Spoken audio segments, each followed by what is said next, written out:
आज पूरे देश में ईद उल फितर हर्षोल्लास के साथ मनाई जा रही है। इस अवसर पर समाजवादी पार्टी के प्रमुख अखिलेश यादव लखनऊ की ऐशबाग ईदगाह पहुंचे और लोगों को ईद की मुबारकबाद दी।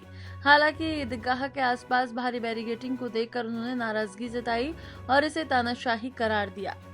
ईद का त्योहार हम सब खुशी से मनाते हैं, एक दूसरे से गले मिल करके, सिमैयां खा करके, और उम्मीद करते हैं कि जिस तरीके से हम सब गले मिल करके एक दूसरे का सम्मान करते हैं, एक दूसरे से कैसे हमारे बीच मोहब्बत बढ़े, प्यार बढ़े, लगाव बढ़े, और यही हमारे देश की खूबसूरती है कि जहां पर अलग अलग धर्म के अलग अलग रास्ते पे चलने वाले लोग सब हम एक साथ मिलकर के रहते हैं। दुनिया में भारत जैसा अच्छा देश, हिंदुस्तान जैसा खूबसूरत देश कहीं नहीं है जहां इतनी जाति धर्म के लोग मिलकर के रहते हैं, त्योहार मनाते हैं, एक दूसरे से खुशियां बांटते हैं। जहां हम एक दूसरे की खुशियों में शामिल होते हैं, वहीं एक दूसरे के दुख तकलीफ में भी शामिल होते हैं। हम एक दूसरे की परेशानियों में एक दूसरे की मदद करते हैं। यही समाज हमारा इसी तरीके से बना रहे, और जब हम सब मिलकर के रहेंगे तो हमारा देश और तरक्की और खुशहाली के रास्ते पर जाएगा। भाजपा के मंत्री आपके नमाज को बैन किया गया था, क्या कहेंगे सर? लगाए गए हैं, ये एक अनडिक्लेयर्ड इमरजेंसी है। मेरे पत्रकार साथियों, हालांकि आपको पता होगा, और इसमें से मैं देख रहा हूं कि बहुत सारे सीनियर लोग भी हैं और बहुत वर्षों से आ रहे हैं यहां पर, और यहीं पर कवर करने आते हैं, कवरेज करने आते हैं। आप इसी जगह पर मिलते हैं। कभी इतनी बैरिकेडिंग नहीं होती होगी। जब मैं आज आ रहा था तो जानबूझ करके पुलिस ने मुझे रोका। मैंने जानना चाहा कि भाई क्यों नहीं जाने दे रहे हो। पूरी बैरिकेडिंग लगा करके मुझे आधे घंटे जब बात की तब जाने दिया, बड़ी मुश्किल से, और एक गाड़ी जाने दी। और जब जानना चाहा मैंने कि आखिरकार क्यों ऐसा किया जा रहा है, तो किसी अधिकारी के पास जवाब नहीं था। आखिरकार इसको मैं क्या मानूं, क्या समझूं? इसको मैं तानाशाही समझूं, मैं इसको इमरजेंसी समझूं, मैं इस बात को ये समझूं कि ऐसा दबाव बनाना चाहते हैं, डराना चाहते हैं, धमकाना चाहते हैं कि दूसरे के धर्मों में शामिल ना हो, दूसरों के कार्यक्रम में शामिल ना हो। कम से कम मुझे ये बताओ, मैं जाने कितने वर्षों से यहां आ रहा हूं। मुझे याद है नेताजी मुझे पहली बार लेकर के आए थे, उस दिन से आज तक लगातार आ रहा हूं, लेकिन ऐसी बैरिकेडिंग कभी नहीं देखी। और बैरिकेडिंग इसलिए की जा रही थी कि लोग त्योहार न मना पाएं, और जो अपनी धर्म की मान्यताएं हैं, धर्म की जो परंपराएं हैं, वो भी न मान पाएं। तो सबसे बड़ा खतरा लोकतंत्र को है, संविधान को है। ये सरकार बड़ी जिम्मेदारी के साथ, मैं कह सकता हूं, यह मुझे नहीं कहना चाहिए, लेकिन फिर भी मैं कह रहा हूं कि ये देश भारतीय जनता पार्टी संविधान से नहीं चला रही है। भाजपा के मंत्री लागू होने जा रहा है सर देश भर में। जब मुबारकबाद दे रहे थे तो लोगों ने उनको वापस जाओ के नारे लगाए थे, विरोध किया। लेकिन मैं इसमें कुछ नहीं कह सकता हूं। मैं यही कह सकता हूं कि हमारा देश बहुत बड़ा देश है, और यहाँ पर सदियों से हम मिलकर के रहते आए हैं। हमारी मिली जुली संस्कृति यही है कि कब किसके एक दूसरे के खाने से हम मिल गए, एक दूसरे के कपड़े पहनावे से हम मिल गए। हमारी बोली भाषा, हमारा व्यवहार, बहुत सारी चीजें हमारी एक दूसरे से मिली हुई हैं, एक दूसरे से हमने सीखा है सदियों से। इसीलिए मिली जुली संस्कृति के साथ ये देश आगे बढ़े, तरक्की करे, यही सबकी कामना है, और हम सब यही चाहते हैं। लागू होने जा रहा है और काली पट्टी बांधकर उसका विरोध लगातार किया जा रहा है। भाजपा ने आपके खिलाफ कुछ पोस्टर्स लगाए हैं। मैं तो भाजपा से कहूंगा, अगर गाय के सवाल पर हमसे बेहतर कौन जानता होगा। भाजपा वालों को मैं इतना कहना चाहता हूं, जो पोस्टर लगा रहे हैं, जो चैनल में डिबेट कर रहे हैं, और बड़े बड़े एंकर, ये जो बड़े बड़े राष्ट्रीय चैनल हैं जिनके एंकर बड़े बड़े बहस कर रहे हैं गाय पर, मैं सबसे कहूंगा कि गाय संरक्षण के लिए काम करें।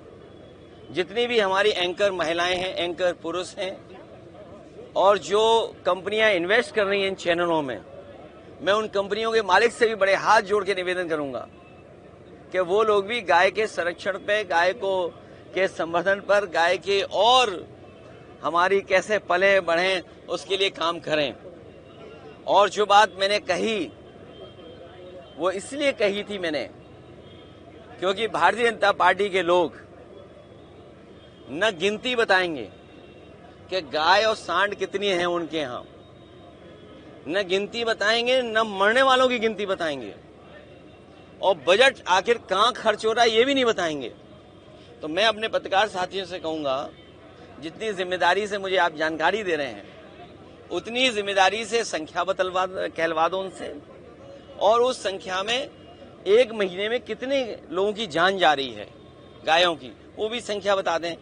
और आखिरी में अपनी बात कहता हुआ, ये सब बहस इसलिए भारतीय जनता पार्टी छेड़ती है क्योंकि जो बुनियादी सवाल है, किसान की आय दोगुनी होना, नौजवान की नौकरी रोजगार का सवाल, इन्वेस्टमेंट आने का सवाल, महंगाई का सवाल, बिजली महंगी का सवाल, इलाज दवाई है ही नहीं अस्पतालों में, और सबसे बड़ी बात जो छिपाना चाहते हैं वो जो भ्रष्टाचार है, ease of doing corruption, ease of doing and taking commission, ease of doing घोटाला, और उनका ही सबसे प्रिय अधिकारी लापता है, भगोड़ा है, साबित हो गया है। और मैं आपसे कह रहा हूं इतने चैनलों के सामने, मुझे किसी ने जानकारी दी है कि वो आईएएस अधिकारी मुख्यमंत्री आवास में छिपा हुआ है। आप देश भर में सर वक्त लागू होने वाला है। विधायक नंदकिशोर गुर्जर अपनी ही सरकार के खिलाफ हमलावर है। देखिए, हमलावर नहीं है। उन्होंने कहा कि माँ का दूध पिया हो तो, अगर ये बात गलत हो तो बताइए। बिल्कुल सही कहा भाई, जो विधायक है कब दुख तकलीफ में होगा, परेशानी में होगा, उसका अपमान हो रहा होगा, वो अपमान नहीं सहन कर पाया। अपमान जो हुआ उसने अपनी भाषा गुस्से में निकाल दी। तो अब सोचिए, उन्हीं का विधायक ये कहता हो, उनके अधिकारियों का हो, माँ का दूध याद दिलाता हो। अब अधिकारी जाने और बीजेपी के लोग जाने। अखिलेश जी, सड़कों पे कांवरिया चल सकते हैं तो 5 मिनट की नमाज क्यों नहीं हो सकती? अबू आदमी ये पूछ रहे हैं। वो ठीक कह रही हैं। क्या कहेंगे सर? ममता बनर्जी जी जो कह रही हैं एकदम ठीक कह रही हैं। आज जो ममता बनर्जी जी फेस कर रही हैं बंगाल में, जिस तरह का भारतीय जनता पार्टी झूठा प्रचार कर रही है बंगाल में और बिहार में, इसी तरह का गंदा प्रचार, घटिया प्रचार भारतीय जनता पार्टी ने यूपी में भी किया था, और आप लोग सब जानते हो। लेकिन मैं जानता हूं कि आप भी कुछ नहीं बोलोगे। अबू आजमी क्या कहेंगे सर? वो कांवरिया अगर सड़क पे चल सकते हैं तो नमाज 5 मिनट क्यों नहीं हो सकती? उस बहस में मैं नहीं पढ़ना चाहता हूं, लेकिन जो सड़क है, मेरे साथ कौन चलना चाहता है? अभी सोमवार को कौन चलेगा मेरे साथ? बताइए सर, कहाँ चल रहे हैं? हाँ, अच्छा, हाँ, ठीक है। एक है देवी, उनके पास हम और आप सब लोग चलेंगे, ठीक है? हम ले चलेंगे आपको, हम लोग ले चलेंगे सब। बिल लागू होने ये मैं आपको बताऊं, आप कहाँ के हो? अरे नहीं, न्यूज नहीं, यूपी के हो ना। अगर ये प्लॉट लेना चाहेंगे उत्तराखंड में तो इन्हें 250 मीटर का भी प्लॉट नहीं ले सकते। सोचिए, आप ही के प्रदेश से निकला हुआ बना हुआ प्रदेश, और अगर आप जाना चाहें तो आप वहां 250 मीटर का भी प्लॉट नहीं ले सकते। बताइए, आपका पड़ोसी प्रदेश, सोचिए ना क्यों। और हमने मुख्यमंत्री बनाया हुआ है उन्हें, तो मैं चाहता हूं ये मुख्यमंत्री भी उत्तराखंड चले जाएं।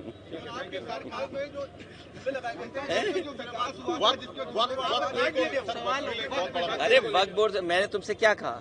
बीजेपी ने पहले एंग्लो इंडियन का वो लिया वापस आरक्षण, जो एंग्लो इंडियन का रिजर्वेशन था वो छीन लिया। जीएसटी से कहा कि हमारे जो व्यापारी हैं उनको सुविधा मिलेगी, उनको मदद मिलेगी। जीएसटी ने महंगाई बढ़ा दी, व्यापार बर्बाद कर दिया, व्यापारी परेशान कर दिए। नोटबंदी ने ये कहा कि भ्रष्टाचार खत्म हो जाएगा। आप बताइए कितने का कमीशन का मामला चला यहाँ पर? ये बंटवारे का झगड़ा है, कमीशन का झगड़ा नहीं था। जब बंटवारा का ठीक होता तो कोई किसी के खिलाफ एफआईआर नहीं होती। ये बंटवारे की वजह से हुआ है। तो आज तक बीजेपी ने जो फैसले लिए हैं उससे पॉलिटिकल लाभ लेने के लिए लिए उन्होंने। जो मोटी बात ये है, जो फैसले, जो कानून जो संविधान में परिवर्तन भारतीय जनता पार्टी करती है उससे पॉलिटिकल लाभ लेना चाहती है। उससे भारत का विकास, हिंदुस्तान का विकास नहीं होता। और अगर भारत का, हिंदुस्तान का विकास हो रहा होता, चाहे नोटबंदी के फैसले से, चाहे जीएसटी लागू करने के फैसले से, तो आज हमारे 80 करोड़ लोगों को राशन नहीं देना पड़ता। 80 करोड़ लोगों की आय सरकार नहीं बता पा रही।